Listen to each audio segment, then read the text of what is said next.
What's up, Greg? I've wanted to make a video about the High School Musical movies ever since I started making videos about DCOMs almost 5 years ago. More so as just an excuse to go back and watch them, because when I was a kid, I really liked these movies. And if you're a millennial, chances are you did too. And you were also too scared to admit that to any of your friends. I don't know why as an 11-year-old I felt the need to pretend that I didn't like a movie that was, you know, made for 11-year-olds. As if all my friends were gonna be like, High School Musical? I don't know, man, sounds a little immature to me. I only watch war footage. I'm a very violent young man. Either way, something I did not realize as a kid is how low budget these movies were. The first movie was made on a budget of $4.2 million, which might sound like a lot, but Zombies 3, which is a newer DCOM, cost $40 million to make. In Zombies' defense, though, they needed the money. Those werewolf costumes looked pretty expensive. High School Musical was shot in just a couple of weeks at a real high school using real students as extras. In fact, they were so strapped for cash, they couldn't even afford a real title. Apparently, High School Musical was just the working title for the script, and they were like, we'll come up with a better one eventually, and then they didn't. I'm very excited to see if these movies hold up to my jaded adult eyes. So let's start with the first one. Let me introduce you to the two main characters of this movie, Troy and Gabriella. They don't know each other yet, but they're both on vacation with their respective families at a ski resort on New Year's Eve. And right away, this movie shows you everything you need to know about these characters in like 2 minutes. Gabriella is nerd girl. She doesn't want to go to the teen party because she's busy reading a book. Meanwhile, Troy's dad is the most stereotypical Disney dad to ever grace the screen. Not only is Mr. Bolton Troy's dad, he's also the coach of Troy's high school basketball team. So instead of getting ready for the parties, he's making Troy run drills in the hotel gym. Am I going left? Yeah, he looks middle, you take it downtown. Well, Troy, it's New Year's Eve. You know what that means. That's right, Dad. I might finally get my first kid. Fake right! Take the ball downtown! Troy's mom comes to get them for the party, and Troy asks if he can have one more basket with all of the confidence and swagger of a real high school jock. Come on, one more. One more? Just one more basket, please. Troy shows up to the teen party and is immediately yawning his face off. All right, hell yeah. This is clearly a popular jock who knows how to party. Somehow, despite being the two most bored people at the party, the Spotlight chooses Troy and Gabriella to sing karaoke. But to the Spotlight operator's credit, they actually do crush it. They both get up there and they're nervous at first, but then all of a sudden, Troy's voice, it's like it changes almost, actually. It's like his voice changes from his voice to like a professional singer's voice. Because that is what happens, actually. Living in my own world. Now who'd have ever thought that? I think this might be like the most well-known High School Musical trivia, but for the vast majority of the first High School Musical movie, it's not Zac Efron's voice singing. He had a voice double. His name is Drew Seeley, and he never appears on screen in the movies. He also apparently didn't even realize how big of a movie High School Musical was, and forgot that he had done the vocals for the movie until it came on the TV while he was working a shift at P.F. Chang's. Apparently, he tried to convince his coworkers that it was really him singing in the movie, and no one believed him. It's kind of funny because the whole point of the movie is kind of like, hey, basketball guys can sing too if they wanna. But not this basketball guy, actually. You don't want to hear this basketball guy's voice. So they crush the song, they're dancing around on stage together. It's like they were born to perform. But for me personally, Little Viking Boy really steals the show. You guys know Little Viking Boy, right? The start of something new. He's basically the star of the movie. Look at him back there. He's leaving it all on the dance floor, man. Whoa, sorry, I almost fell backwards. It's just... He actually is getting a little bit too into this. This guy's locking eyes with me like we've been madly in love for years. And why did his voice suddenly get so much more theatrical? I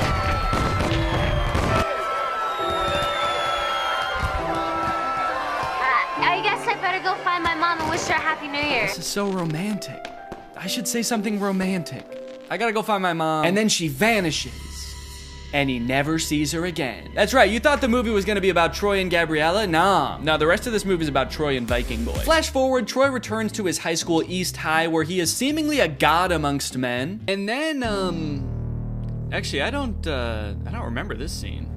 Yeah, I don't know what happens here at all. Looks like the teacher is about to maybe give some kind of speech about today's sponsor? This video is sponsored by the Pokemon Company International. And they've sponsored this video because they want me to share some very exciting news with you. A Pokemon Day celebration is taking place in Pokemon Trading Card Game Pocket right now. There's a new themed booster pack, Triumphant Light. And players can receive 3 booster packs for free just by logging in. And these booster packs, mind you, are guaranteed to contain at least 1 card of 4 diamond rarity or higher. By completing special missions, you can also obtain a unique display board, as well as Space-Time Smackdown packs, 500 trade tokens, 12-pack hourglasses, 24 Wonder Hourglasses, 24 Trade Hourglasses. Not to mention, at the end of March, ranked matches are coming to the game. So get your favorite decks ready and get ready to battle, baby. Pokemon Trading Card Game Pocket is a free-to-start game, available right now for download on iOS or Android. So go to this link or click the link in the description to join now. Log in, have some fun, and enjoy the Pokemon Day celebration. And now back to Troy. But unbeknownst to him, there's a new student at East High. I reviewed your impressive transcripts. I expect your light will shine very brightly here at East High. I don't want to be the school's freaky genius girl again. Freaky genius girl. What did you do at your last school? Troy notices that Gabriella is sitting in the back of their drama class, and not to be nitpicky, but this drama class scene lasts for 2 minutes, but the class happens in real time from start to finish in that 2 minutes. The bell rings. They sit down, the whole class gets detention, and then the bell rings again and they leave. How long is a school day at East High? Is it like 15 minutes? Troy shows Gabriella around, they catch up a little bit, and it is revealed that East High is having auditions for their winter musical pretty soon. Troy jokes that Gabriella should sign up because, you know, they sang together. And Gabriella's response is basically, fuck no. I'll be signing up for anything for a while. Yeah, I don't know why. I remembered this movie differently. I thought they both wanted to do the musical. Troy seems to maybe want to do it, and Gabriella's like, no, I'm not doing that. No, I don't sing. I'm not a freaky genius girl, and I'm definitely not a freaky singer girl. So, dude, you know that school musical thing? Troy, the music in those shows isn't hip-hop, okay, or rock. It's like show music. Yeah, and you guys would never do anything like sing show music, right? And then cut to them singing the hardest show music in this entire movie. That's the funny thing about this movie. Since it's a movie about a musical, there are several characters in this movie that are opposed to musicals. So it is a little jarring to see those characters seemingly completely unaware that they are literally singing and dancing right now. But on the other hand, I guess it would also be weird if they didn't sing when everyone else was. At the end, when they're all singing, we're all in this together, Corbin Blue's just standing around like,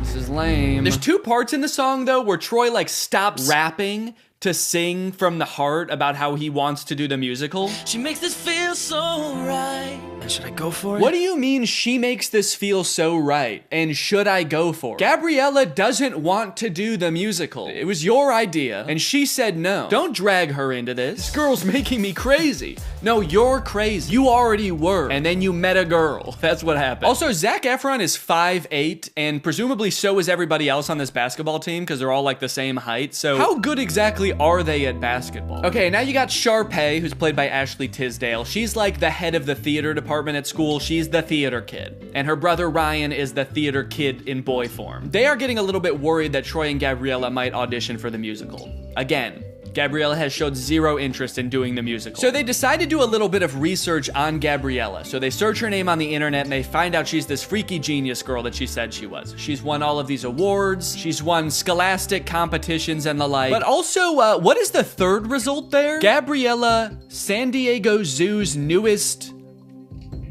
What? What is Gabriella at the San Diego Zoo? Ryan's like, oh, that's interesting. Look, it says here she's a dolphin. That's funny. Now that I think about it, I can't believe I never noticed. After basketball practice, it's time for Troy to go home and relax. Just kidding, it's time for more basketball. Come on, Troy, fake left. Take the ball downtown. Did you ever think about trying something new, but we're afraid of what your friends might think? I mean, like going left? You're doing fine. Come on. Troy's dad has one thing in his mind, and it is one basketball just bouncing around like the DVD logo. I want to see a movie about him and how hard his life must be. I do like that this movie keeps the tradition alive of Disney Channel movie characters being inexplicably rich. His dad is a high school basketball coach and they live in a mansion. What does the mom do? She an arms dealer? Also, he says something new, like going left. I mean, like going left? When in Get Your Head in the Game, Troy clearly says coach said to fake right and break left. He already said to do that. That's not new. That's what he already does. So... Found a plot hole. Next, Troy sneaks away from his friends to go audition for the musical. I guess the voices in his head that he thinks are Gabriella got too strong, and he now has to act on them.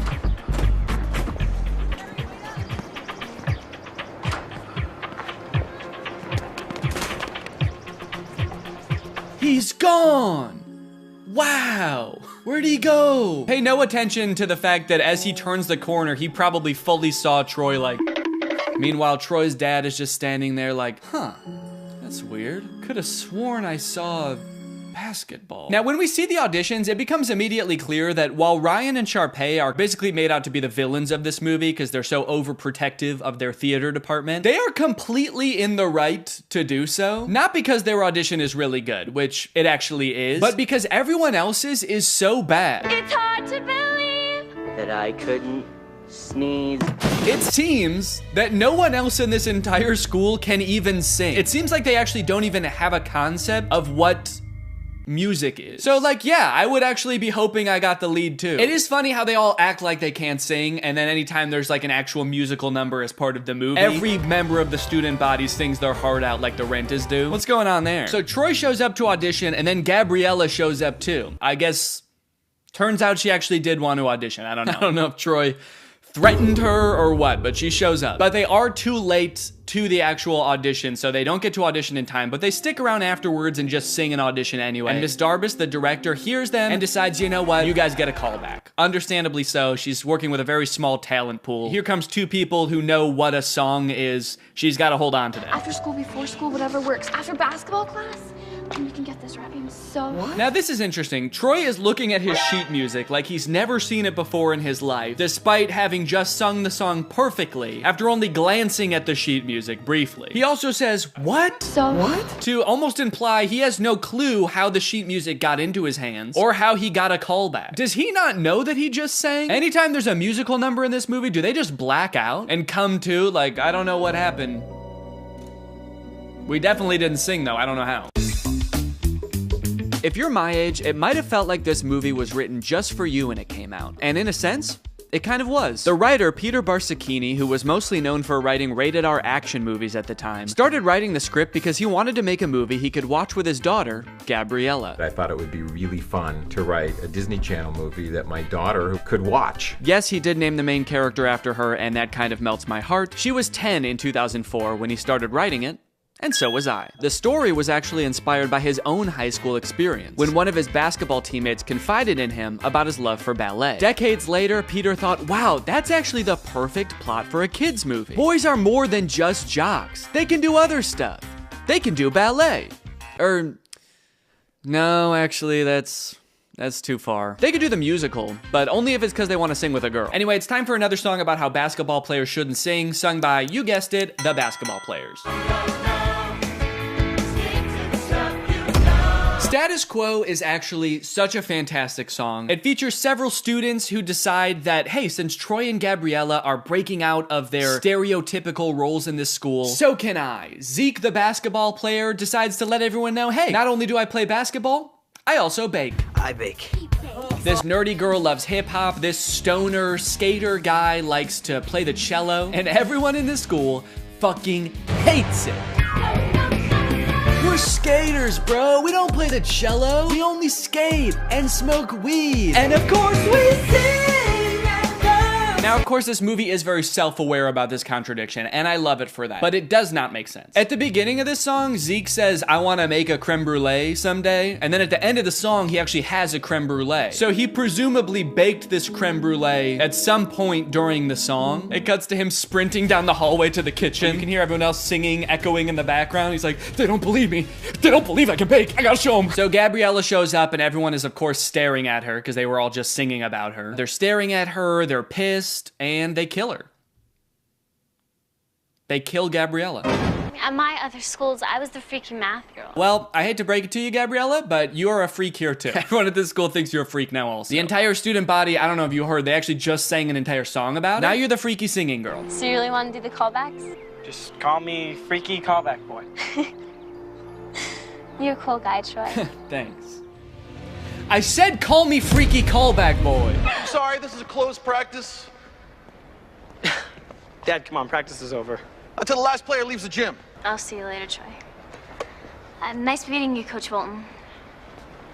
There's a lot of tension here. Like, Mr. Bolton actually hates Gabriella. He hates this 15-year-old girl with all his might. Like, you will never be a basketball. Get out of my son's life. We know the truth! Go back to the zoo, you dolphin! She's not a problem. She's just a girl. But you're not just a guy, Troy. You're not just a guy, Troy.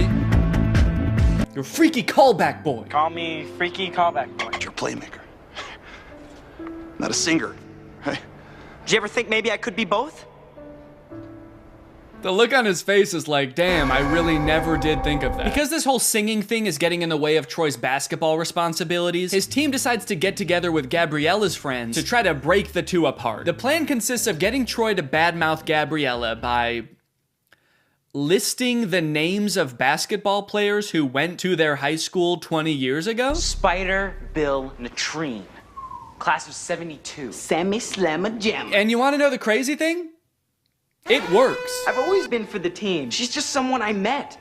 All right, the singing thing is nothing. We're supposed to believe he doesn't see them set up a webcam right in front of his face to record him shit-talking his girlfriend? They might as well be filming on like a giant hand-crank film camera. The kind where you gotta put a blanket over your head to even see the image. Troy 100% sees the camera and does not care who sees what he's saying. The thunderclap. Gabriella is not important. After this happens, Gabriella doesn't want to talk to Troy anymore, and this really hits Troy hard, as you can see here.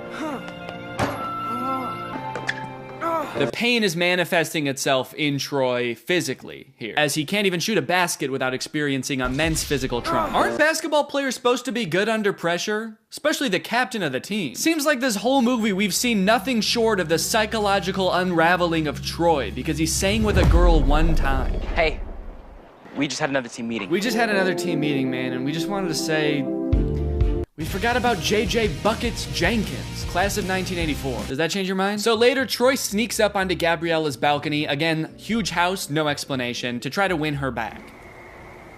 This could be the start of something new. It feels so right to be here with you. Okay. Yeah, I don't remember this part being so pitchy, but this actually is Zac Efron's voice. Here with you. Yeah, this is very uncomfortable. Can we get Drew Seeley in here, please? The start of something new. It's a Pears audition. Saying it's a Pears audition kind of implies, like, I would audition without you if I could. I guess Troy meant what he said earlier to the webcam. He really does not care about Gabriella. He just wants to be in the musical. Gabriella is not important. You might make the mistake like I did when I watched this as a kid of thinking this is kind of like a Romeo and Juliet story about Troy and Gabriella. And it is a Romeo and Juliet story, but Gabriella is not Juliet. Juliet is just the musical. How you feeling? Nervous? Yeah, me too. Wish I could suit up and play alongside you. Yeah, no shit. What I want is for you to have fun. I know all about the pressure. And probably too much of it has come from me. I can't help but feel like all that screaming at you and making you play basketball until your hands bleed has had some kind of negative effect on you. But all I want in life is for you to be happy. While playing basketball, I am still demanding that. Thanks, Coach. Dad. Let's stick with Coach unless you win, all right? Sharpay and Ryan try to throw another wrench into Troy and Gabriella's plans of attending the callbacks for the musical by getting the callbacks changed to the exact same time as not only Troy's championship basketball game, but also Gabriella's decathlon tournament. So the gang has to create a diversion. That way they can make all three events. So Gabriella and her genius friends first hack the school's power grid to turn off the lights at the basketball game. Then they create a chemical reaction at the decathlon so everyone has to evacuate. And you know what? I get why everyone called her a freaky genius girl at her last school. I think she deserved it. She's like, oh, we can use a chemical reaction. I did this at my last school. We just have to make sure we don't make it as strong this time. That way not as many people die. Not as many. So Troy and Gabriella get to do their callback, Breaking Free, classic song. And look, the whole school shows up. Even the opposing basketball team is there. They crush the audition, Troy heads back to the basketball game and they win that too. And then they all sing the big closing number of the movie, We're All in This Together. Wow, I guess they all learned a valuable lesson, except, hang on, Sharpay, you did not learn a lesson. Get out of this song. Don't sing and dance with them like you learned a valuable lesson. Get out. If Gabriella dropped dead right now, you would dance on her grave. And that's High School Musical 1. Many people lovingly remember Little Viking Boy from the first High School Musical movie. And while he rocketed to stardom in the wake of the first movie, his troubled life and fall from grace has been the subject of many concerned Twitter threads in the 19 years since. Do you know why I pulled you over today, sir? Huh? I said, do you know why I pulled you over? You're all over the road. Huh? All right, you want to play tough, asshole? That's fine. Huh? All right, step out of the vehicle. Take off that helmet. No, I can't take this off. It's a birth defect. It's part of my body. Are you drunk? I don't know, huh? Let's think about that. Does crack get you drunk?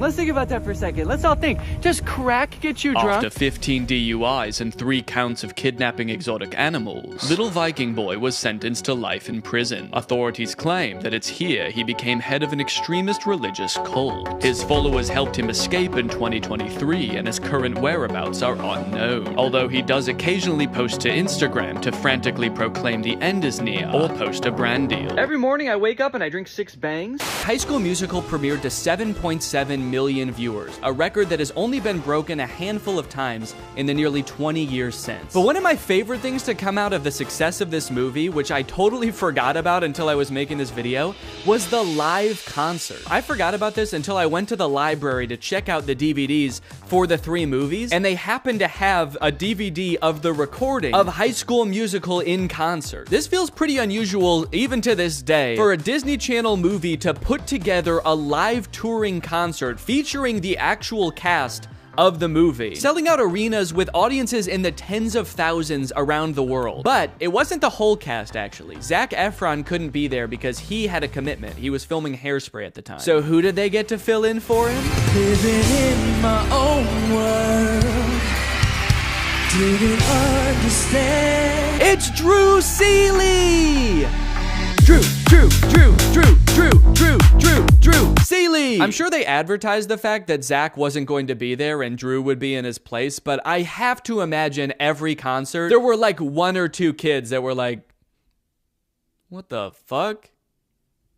Zac looks different in person. With all the success of the first movie, they had to crank out a sequel fast, which they did, releasing High School Musical 2 in August of 2007. And you might think it would be impossible for them to catch lightning in a bottle twice, but oh baby did they. What time is it? Sequel time. High School Musical 2 is often regarded as the best High School Musical movie. Out of any High School Musical movie, this one has the most moments that have lived on in the cultural zeitgeist even today. The movie starts just as the school year is ending. The musical is long over, so if you were expecting to see the musical that they were just auditioning for in the first movie, get that out of your head right now. You're never gonna see that musical. Summer to refresh and illuminate your fertile young mind. One of the first things I noticed is that despite only a few months having passed from the events of the first movie, Troy looks drastically different. His hair is much darker, he has a different haircut so you can see his ears now. But most strikingly of all, his eyes have somehow become more blue. You actually listening?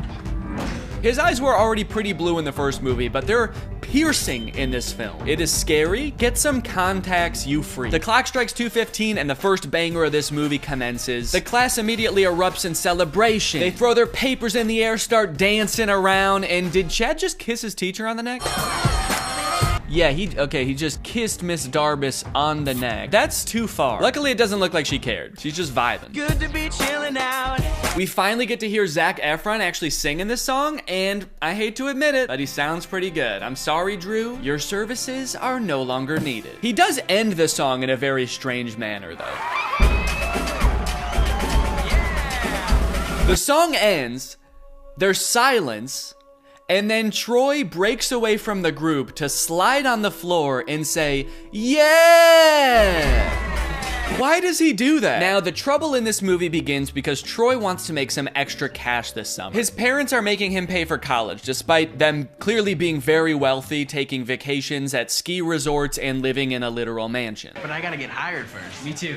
I'm saving up for a car, so I can take that little hottie on a proper date. You can't see it, but he's actually not talking about that girl in his grade. Miss Darbus is just standing right outside of frame. T is in Troy. What?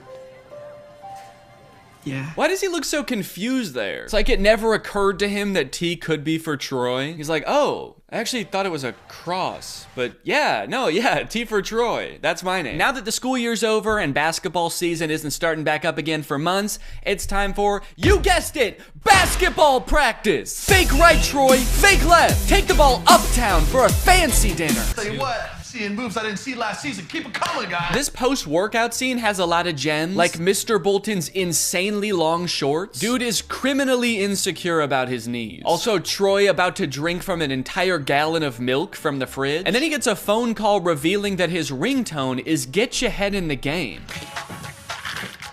Uh-oh. Is that a real song in this universe? So in the first movie, it seemed like Sharpay might have had a little crush on Troy, but in this movie, she's got a big crush on Troy. She's like, he's the most popular guy in school, and I think I'm the most popular girl in school. It's a match made in heaven. So she pulls some strings at her family's country club to get Troy a summer job there. The only catch is Troy requests to get like the entire school hired, and somehow that works. So Troy shows up with his entire basketball team. You got Chad there. Also, the nerdy girl who loves to hip-hop dance got a job there. You got Vanessa Hudgens' stunt double working there. Mrs. Montez, it would seem your lunch break does not start for 3.5 minutes. In order to keep the conflict of this movie moving along, they have to make it seem like their job is really demanding, but they also have to toe the line of not making it seem like these kids are being abused in some way, because they are just kids. So some of the insane demands that their job is asking of them is just like, hey, can you show up to work on time and make sure you clock out at the end of your shift? And the entire student body of East High is like, we're in prison! They're not gonna pay us until we provide a service? What kind of dystopian universe is this? Mr. Fulton is 100% correct to be strict, by the way. Several times throughout this movie, he catches them doing things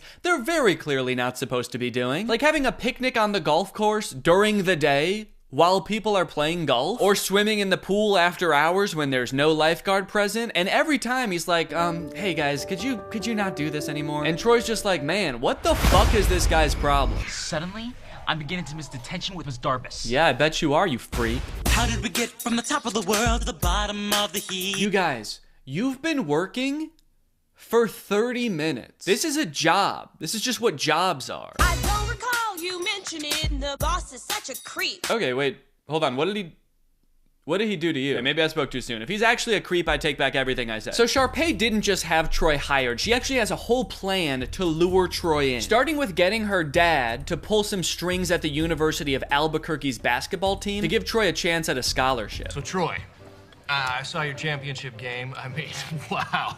That last second shot at the buzzer, outstanding. If I was a basketball recruiter and I saw that championship game, I would be more concerned about the lights going out and then everybody leaving at the same time to watch the star basketball player audition for a musical and then come back and win the game like nothing happened. And then also how they all sang a song after that. That's what I would be concerned about. But yeah, I'm sure he played well too. You know, between the two of us here, we pull a little weight over at the school.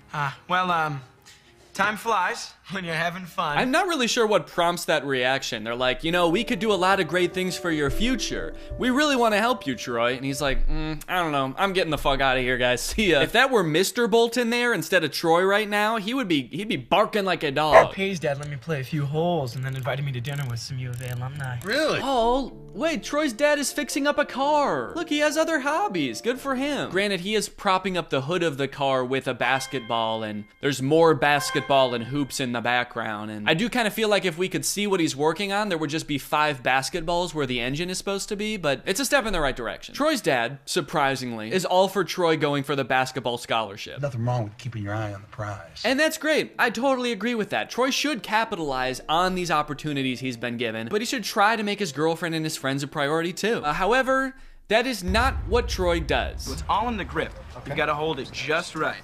Ooh, that looks great. Hey, I almost forgot. I ordered Swiss on my burger. So go ahead and check it out, man. Hey, I almost forgot. Get back in the kitchen, you broke motherfucker, and get your money up. Look at you. Go team. Yeah, it's a gift from the guys. Typical high school jock, always doing cool spin dance moves. It's a gift from the guys. I love sports. It's a gift from the guys. Look how much taller the actual basketball players are than Troy. I hate to say it, man, but he's gonna get crushed in college. He doesn't stand a chance. And not to mention, they definitely don't take singing breaks in the middle of practice. Next, we get the absolute classic I Don't Dance, featuring, you guessed it, a lot of dancing. I don't dance. This song is great, but tell me why at the end of the song, Ryan and Chad are wearing each other's clothes. Because they don't ever address that. It's such a confusing part of the movie. Why did they change clothes? When did they get naked? So I was confused about this, so I actually went looking and I found an article where the two actors explained what happened. The outfit swap was actually suggested by director Kenny Ortega. Quote, he had the on-the-fly idea at the last minute, Blue said. We had already done one take of that scene and he did the usual thinking gesture and said, switch outfits. Bro was cooking. Bro was, you know, I don't know what he was cooking, but bro was cooking something. Hey. Well, you missed out on a fun night. But the dessert afterwards had to be the best part. Her mom makes the best brownies in the entire world. Yeah, I know. I've had them. I've had them. I've had her fucking brownies. I like that that was the thing that pissed him off. He was like, look, I can catch you romantically dancing with my girlfriend at sunset until the cows come home, but you touch her mom's fucking brownies? You're dead. We're fighting. And let's just say by the end of the fight, I'm gonna be wearing your clothes. Blowing off your friends, missing dates. If that's you, it's good to know. No. Missing dates, blowing off friends? This is nothing like the Troy I met last year, who blew off his friends and missed basketball to audition for the musical with me. I gotta go my own way. Then Gabriella sings a song breaking up with Troy called I Gotta Go My Own Way. I gotta go my own way. I like that she finishes the last line of the song after she's gotten in the car. So like Troy can't hear her anymore. Gabriella just gets in the car and her mom's like, how was work? And she's like, I gotta go my own way. All right, hell yeah, we are going our own way. We're going home. I like this song. All right, the pressure has mounted. Troy's about ready to crack, which means it's time for the most iconic song of all, Bet on It. I love this song so much. Great choreography. The fact that he's dancing across an open golf course that is currently in use. I don't know if his promotions that he got entitled him to have a dancing crisis on the golf course, but he's really going for it. He's going all in, risking getting absolutely beamed by a golf ball. Oh, and now he's in the wilderness. Hold up, gotta work on my swing, gotta do my own thing. What? Troy, respectfully, I think you have a lot more to worry about than your golf swing. That's not what this song is about, is it? I guess it's kind of vague. Hell yeah, dude. You know, powerful lyrics aside, I actually have no clue what he's decided on at the end of this song. He's kind of just like, you can bet on me. I'm gonna end up on top. I got this. And it's like, what are you actually gonna do though? Are you gonna get Gabriella back? Are you gonna do the talent show? He's like, no, I was just gonna stand on top of this mountain for the rest of the summer, actually. No one can be mad at me up here. The end of this movie is messed up. Sharpay actually turns her act around. She previously got the Wildcats banned from the Country Club talent show, but she decides, you know what? They can do their act as long as Troy still does his song with me. She agrees to this, and then the Wildcats turn around, secretly remove Sharpay from the talent show, and stick Troy back in their musical number. It's like, dude, why did you even make her agree to it if you were just gonna go behind her back and do it on your own anyway? Sharpay, I'm sorry, man. You got played. Really all we had. And Gabriella's here. Why? She forgives him now? It's actually not clear at all what Troy did to win Gabriella back. They haven't seen each other since she drove away singing. Maybe word got to her that Troy was angrily prancing around the golf course and she was like, oh God, it's gotten too bad. I gotta step in. Everybody one for all and all for one. The last song of this movie is called All for One. I don't know, I kind of feel like they lost a little bit of inspiration at the end here. Kind of feels like they forgot what moral they were working towards for the end of this one, and they were like, and we're all together in this one also. And the movie ends with Gabriella wooing several times while looking over at Troy for approval.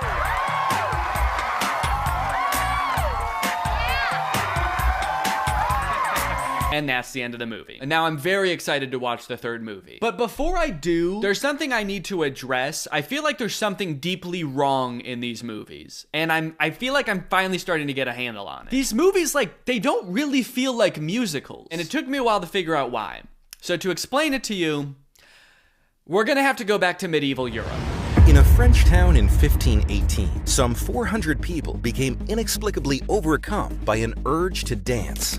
They did so for weeks on end. This dancing plague, as it was later coined, lasted for months and only ended when participants were either so exhausted that they collapsed or so exhausted that they were dead. Authorities tried to stop the dancing, even hiring musicians to play vigorously to try to help them get all the dancing out of their system. This, of course, made things much worse. This event has baffled scientists and historians for years, but many believe it could be the result of a particular type of food poisoning. Yeah, crops like rye can end up growing a type of fungus that basically makes you crazy. Could it be that this is what's happening at East High? In the High School Musical universe, the characters, they sing and they dance, and at first you might think this is just like any other musical. The characters aren't really spontaneously breaking into song, it's more an artistic depiction of how they're feeling. But a closer look reveals something shocking. Well, firstly, sometimes they definitely are actually singing, like at the karaoke party. Now, you might think that a moment like Get Your Head in the Game is totally different. You know, that song doesn't really exist within this universe.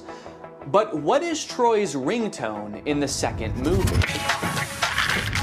But how could an entire school become poisoned by a rare fungus? This man, who convinced us he had relevant qualifications, believes it could have been a certain freaky genius girl. It could be that by growing a fungus in a lab, Gabriella was able to manufacture a sort of singing and dancing craze to control Troy, who I'm pretty sure would have never done all of that stuff had he not been under some kind of drug-induced hysteria. After all, Troy is so cool and singing is for weirdos. So it could be the fungus, or maybe Gabriella's some kind of fucking witch. The High School Musical bonus soundtrack. You love High School Musical hits like Get Your Head in the Game. Well, now's your chance to own the extended soundtrack, featuring songs that didn't quite make the final cut, like Coach Bolton's Crisis. What's up, guys? I'm 16. I'm the new player on the basketball team. I'm really excited to play. Yeah, Mr. Bolton, we know it's you. And Gabriella's on the news. A little boy drowned in the pool. Oh no. A little boy drowned in the pool. No. Where was the lifeguard?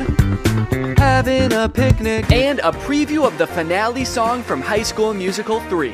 We're all friends together with each other. We're all together at the end again, and we're friends. We're still friends. And classmates, we go to school together. We learned a lesson, and now we're gonna switch clothes. It's a gift from the guy. High School Musical 2 broke the premiere record that the first High School Musical had just set. Instead of 7 million viewers, this one had 17 million viewers. So of course, they had to make a third one. High School Musical 3, Senior Year. The only one in the franchise with a subtitle. Now, outside of the fact that they're all seniors in this movie, which I can tell by the title of the film, I actually know next to nothing about this one. I've never seen it. Yeah, I know I made it sound like I was a really big High School Musical fan, but by the time the third one came out, I was 14. And unlike the first two, this one came out in theaters. And as a freshman in high school, I was much too embarrassed to ask my friends if they would go see a High School Musical movie in theaters with me. So I decided it would be way less embarrassing if I waited until I was 30 years old to watch it for the first time in front of millions of people. And we're back at East High, baby. Zach's playing basketball. There's a dog in the crowd. Is this an Air Bud crossover? Zach's like, oh, my head's just not in the game tonight. Can we get in the sub? This gold lab comes in and just slam dunks it a couple times. The movie opens on the Wildcats with their backs against the wall. It's the championship game. They're behind, and there's only 16 minutes left. Whoa, Mr. Bolton rocking a middle part. That's new. Mr. Bolton gives a speech about how there's only 16 minutes left. There's 16 minutes left. And then they sing a song about how there's only 16 minutes left. Ooh, a song about there being 16 minutes left in a game. We're getting very specific with these songs. I think they're starting to run out of ideas. This is the last time to make Dad proud. If I don't, then he never will be. Hell yeah, he won the championship game. Again. I'm noticing right away that this movie is like much higher production value than the other two. I'm curious to see the budget on this bad boy, because this movie looks like they actually like lit it. The other two just kind of look like they set up cameras and started filming, but there's lights in this one. So now they're having like the biggest high school rager ever, and they expect us to believe that they're not insanely rich. I'm pretty sure this is in Troy's backyard. Hey Troy, great house, bro. Your room is way cool. Oh, thanks, man. Yeah. You were in my room? Well, yeah, I just took a picture. Yeah, just took a picture of your room, man. He's a secret agent for the IRS. He's like, how did your family get so rich? So, another top secret hiding place. You're the second girl I've ever had up here. Yeah, it is top secret. I couldn't even see it up there.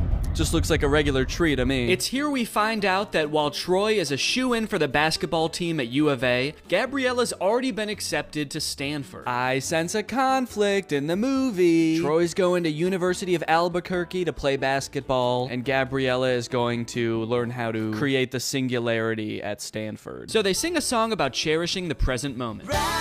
Did they like challenge themselves to make a song with no dancing in this one? They're like, what if we just sat for a whole song? Oop, now he's up. Oh, that was it. That was the whole dance. Nah, it doesn't work with this song. Juilliard is considering 4 of you for 1 available scholarship. Sharpay Evans, Mr. Ryan Evans, Miss Kelsey Nielsen, and lastly, Mr. Troy Bolton. What? What? Since when does that guy have a evil cackle? I mean, I was surprised too, but that guy threw his head back and squealed. Did he submit his name to Juilliard as some kind of evil plan to get him killed? They're trying to come up with some ideas for the spring musical, which I'm just now realizing they write every year. Like, they don't do a pre-existing musical. They write their own musical every year. All of you will create it. That's why in the first movie they call Kelsey the composer. She literally writes the musical. Isn't that crazy? But to get some ideas, Miss Darbus asks the seniors about their future. Your future. It's easy. It's U of A. Hoops all the way. Yeah. Miss McKessie. Is University of Albuquerque like a really good school for basketball? I feel like I've never heard of them before. All the basketball players are like, we gotta get to U of A, man. It seems like that's just like the closest college that has a basketball team. Meanwhile, Gabriella's going to Stanford, Sharpay's going to Juilliard, and they're like, I don't know, we can go play basketball down the street. For the record, the reason I've never heard of the University of Albuquerque is because it's a Catholic liberal arts school that actually closed in 1986. So I guess these characters live in some sort of alternate dimension where it stayed open and went on to become a basketball powerhouse. Mr. Bolton. Mr. Bolton. Yeah, All of a sudden, he doesn't know if he wants to go to Juilliard or U of A. See, he really never did care about Gabriella. He just wants to sing. Somebody just let this kid sing. Just tell him it's okay. Imagine having everything. Jeez, that song started so abruptly. No intro, no build up. It's kind of scary.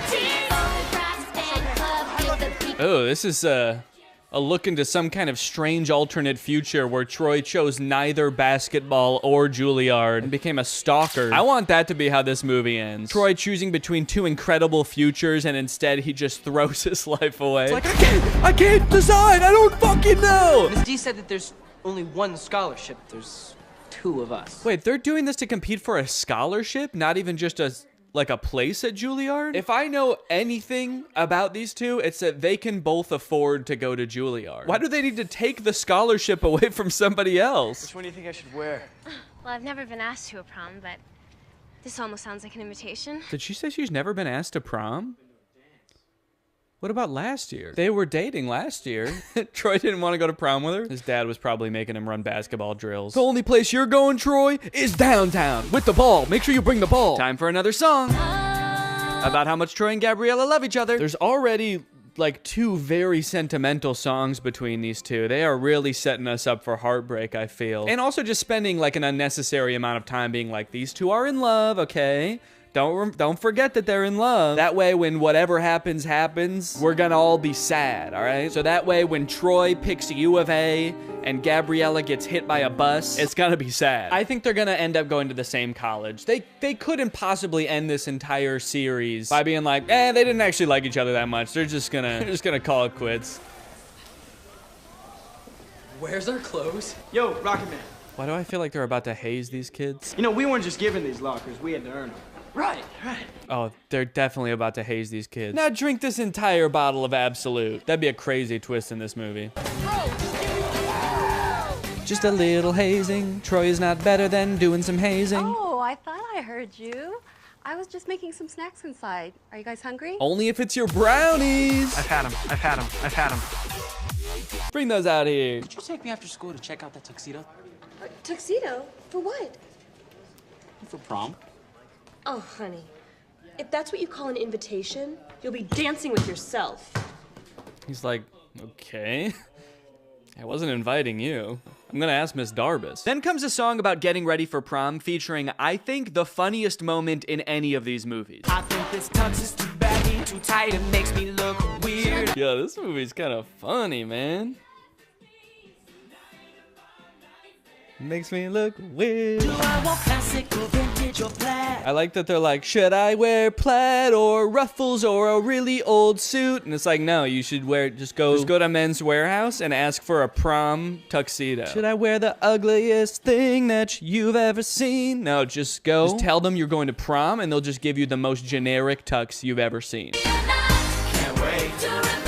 This reminds me of when I was a senior in high school and I was getting ready to go for prom. And I sang this song called It's Gonna Be the Night to Remember. And me and all my boys got dressed up in weird suits and danced around on the stage. This is kind of just like that, actually. Let's dance! Am I crazy, or is there like actually too much music in this movie? I feel like the plot is kind of moving at a snail's pace because every 2 minutes there's a song and it's like, here's what's going on right now. We're thinking about going to prom. We're Troy and Gabriella. We like each other. Also, the stakes feel very low right now. What am I supposed to be worried about right now? Troy is like, I don't know what college I want to go to. And Gabriella's like, I also have choices to make. I still have decisions to make too. And she has not elaborated. And so I don't know what I'm supposed to be worried about. Now they're at some kind of junkyard. Just hanging out at a junkyard. As if we've always known that this is what they do. You see what happens when you do a show? You're like 5 people. Yeah, but what's so bad about that, man? We used to come here as kids, we'd be 10 people. Yeah, I remember that, because they used to talk about that in all the other movies, how they used to come to the junkyard.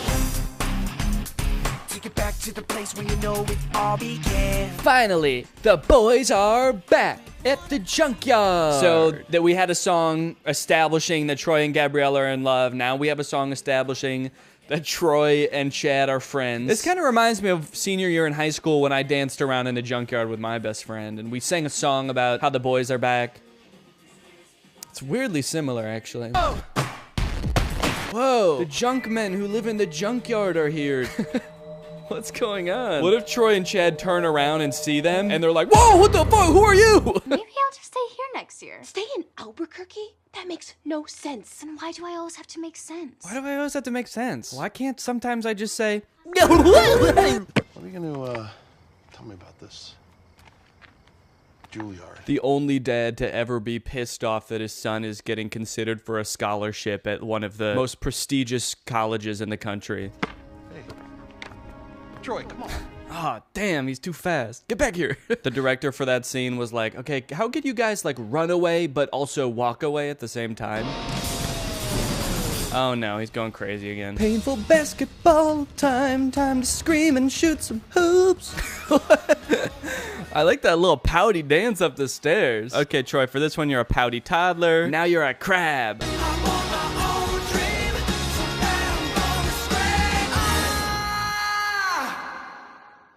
Man, he wasn't kidding. He was really gonna scream. Well, now that he did it, I hope he can figure out what he's gonna do. Now that I got that out of my system, I'm for sure going back to U of A. I don't care about singing. Miss D, I know I'm not supposed to be here. Aren't you? Last one out turns off the lights. You know, she might seem cool about Troy being there right now, but as she walks through the school to get back to her car, she realizes he totally trashed the place. She's like, he tore down posters? He flipped an entire hallway upside down? How did he do this? I don't think I can do it, Troy. Uh-oh. Is that a Dr. Pepper in the background? That looks good. I've chosen basketball. But I've also chosen theater. The University of California, Berkeley. Okay. I'll be honest, I did not know that that was an option. They made the Mr. Beast logo. I like that they're performing for the camera and not for the audience who's here to see them graduate. They're just like facing away from the bleachers. All their parents are like, damn, I wish I could see their faces. I don't even know which one's my kid. Now they're all just gonna smile at the camera for the rest of their lives. They say, we're not going to college, baby. We're gonna stare at this camera forever. And that's it. That's High School Musical, baby. As far as endings go, I think they did a decent job with a nearly impossible task. It's a Disney Channel movie, so it's not like they can just like make everybody break up and go their separate ways at the end of the movie. That would be too sad, obviously. But they also can't make everybody just go to the same college and do the same thing, because that would be unrealistic. So it leaves the door open. My only issue is that in doing that, they kind of don't really provide any closure. Feels like they kind of just pushed Troy's decision of what he wants to do with his life further down the road. But if you are looking for some closure for Troy, I might have something that helps. I mentioned earlier that the character of Troy was inspired by one of the writer's real high school teammates. But when I read that for the first time on Wikipedia, I was surprised to find that that teammate has his own Wikipedia article. And that's because that classmate, Lynn Swan, went on to be a professional football player, playing for the Pittsburgh Steelers and winning the Super Bowl 4 times. This man is the real-life Troy Bolton, and that might be the least interesting thing about him. In fact, he might not even know. It really helped you in your game. All the things that ballet taught you, you applied that to the football field. Touchdown, Pittsburgh! Did you catch any flack from your teammates about taking ballet? I mean... Oh, always. It's a gift from the guys. But I'll always remember a Hall of Famer who rose to the occasion each time. A plie-making playmaker. But you're a playmaker. Did you ever think maybe I could be both?